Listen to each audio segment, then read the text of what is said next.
Sachin SMD ವಿಡಿಯೋಗೆ ಸ್ವಾಗತ. ಇವತ್ತು ನಮ್ಮ ಅಣ್ಣ ಫೋನ್ ಮಾಡಿದ್ದಾರೆ. 2 ದಿವಸ ಆಯ್ತು ಹೊಲ್ದಾಗ ಮಳೆ ಇಲ್ಲ, ಬೋರ್ ಆನ್ ಮಾಡಿ ಟ್ಯಾಂಕಿ ತುಂಬಿಸಿ ಬಾ ಅಂತ. ಆಯ್ತು ಬಿಡು ಅಂತ ನಾನು ನಮ್ಮ ದೋಸ್ತಗೆ ಫೋನ್ ಹಚ್ಚಿದೆ ರೀ. ಅವನು ಜೊತೆ ಕರ್ಕೊಂಡು ಹೋದೆ ರೀ. ಅವನ ಜೊತೆ ಕರ್ಕೊಂಡು ಹೋಗಿದ್ದ ನನಗೆ ಹೆದರಿಕೆ ಆಗುತ್ತಾ ಅಂತಲ್ಲ, ಅವ ಖಾಲಿ ಮನ್ಯಾಗ ಕುಂತಿರ್ತಾನಂತ. ಸೀದಾ ಹೊಲಕ್ಕೆ ಹೋಗಿ ಬೋರ್ ಆನ್ ಮಾಡಿದ್ವಿ ರೀ. ಎಲ್ಲರೂ ಲೀಕ್ ಆಗೈತನ ಅಂತ ನೋಡಿದೆ. ಒಂದು ಕಡೆ ಲೀಕ್ ಆಗಿತ್ತು. ನಮ್ಮ ದೋಸ್ತಗ ಕಲ್ ತೊಂಬರ ಕೇಳಿದೆ. ಅದಕ್ಕೆ ಅವ ಏನಂದ, ಲೇ ನೀನು ಹಾಳು ಅಂದ್ಲೇ ನಾನು ಅಂತ ಅಂದ.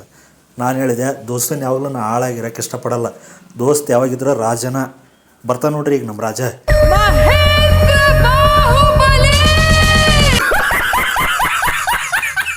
ಆ ಕಲ್ಲ ಪೈಪ್ ಮೇಲೆ ಇಟ್ಟು ಮತ್ತೆ ಒಳ್ಳೆ ಟ್ಯಾಂಕ್ ಒಳಗೆ ನೀರು ಬರತ್ತಾ ಇಲ್ಲ ಅಂತ ನೋಡಕ್ಕೆ ಹೋದ್ವಿ.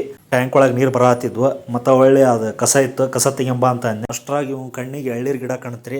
ನಾನು ಹೇಳಿದೆ, ಫಸ್ಟ್ ಟೈಮ್ ನೀರು ಬಿಟ್ಟೈತಿ, ಅದನ್ನ ಕಡಿಬಾರ್ದು, ಪೂಜಾ ಮಾಡಿ ಕಡಿಬೇಕು ಅದನ್ನ ಅಂತ ಹೇಳಿದೆ. ಆದ್ರೆ ನಾಳೆ ನಾವು ಬರೋದ್ರಾಗ ಎಳ್ಳೀರು ಇರ್ತಾವ ಇಲ್ಲ ಅಂತ ನಮ್ಗೆ ಡೌಟ್ ಇತ್ತು. ಅದಕ್ಕೋಸ್ಕರ ನಾವೇ ಕಡ್ದ್ಬಿಟ್ಟಿವಿ.